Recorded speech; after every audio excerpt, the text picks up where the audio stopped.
Shalom Bapak Ibu, saudara-saudari sekalian. Kita berjumpa kembali dalam acara Menerima hari ini. Kita tetap terus belajar firman Tuhan karena Tuhan mengatakan bahwa kita hidup bukan hanya dari roti saja, tetapi dalam setiap firman Allah yang keluar dari mulut Allah. Itu sebabnya kita tidak boleh malas untuk terus meneliti firman, belajar firman, mengisi hidup kita dengan firman. Mari kita buka acara Menerima hari ini dengan doa terlebih dahulu. Kami mengucap syukur dan berterima kasih Tuhan kalau kami boleh belajar firman Tuhan, sehingga Tuhan kami boleh makin mengerti mengenai apa yang harus kami persiapkan dalam menyambut kedatangan Tuhan yang kedua kali. Terpujilah namamu Tuhan, dalam nama Tuhan Yesus Kristus. Haleluya, amin. Bapak Ibu saudara sekalian, kita akan membahas mengenai topik Adam yang terakhir. Jadi topiknya adalah Adam yang terakhir.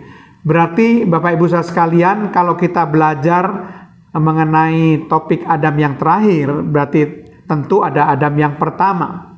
Nah, apa yang dikatakan oleh Alkitab mengenai Adam yang terakhir, yang nantinya akan memegang pemerintahan sebagai raja di atas segala raja, di mana segala musuh-musuhnya ditaklukkan oleh dia, yaitu Adam yang terakhir ini. Mari kita bersama-sama membaca 1 Korintus pasal yang ke-15.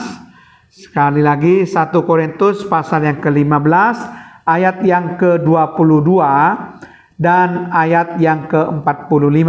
Di situ dikatakan sebagai berikut: karena sama seperti semua orang mati dalam persekutuan dengan Adam, ini maksudnya Adam yang pertama, demikian pula semua orang akan dihidupkan kembali dengan persekutuan dengan Kristus. Ini Adam yang terakhir.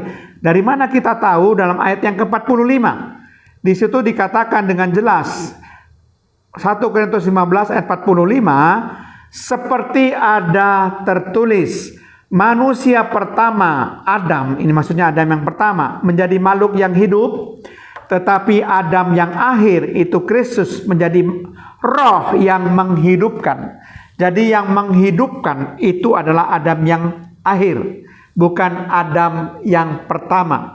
Jadi Adam pertama itu manusia pertama, ya, nenek moyang semua manusia itu Adam yang pertama. Tapi ini adalah Adam yang terakhir, yaitu Kristus sendiri.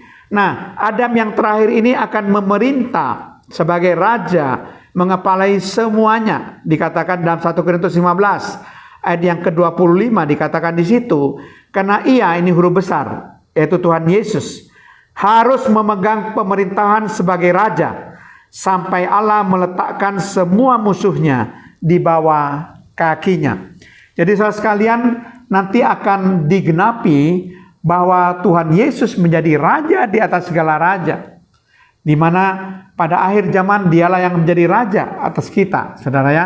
Sedangkan semua orang berdosa, semua orang-orang yang namanya tidak tertulis dalam kitab kehidupan, semuanya akan dilemparkan dalam Gehenna bersama dengan iblis, antikristus, dan nabi palsu. Nah, semua orang-orang benar itu, saudara sekalian, semuanya itu akan bersama-sama hidup dengan Yesus Kristus, Sang Raja itu, yaitu Tuhan di atas segala Tuhan dan Raja di atas segala Raja.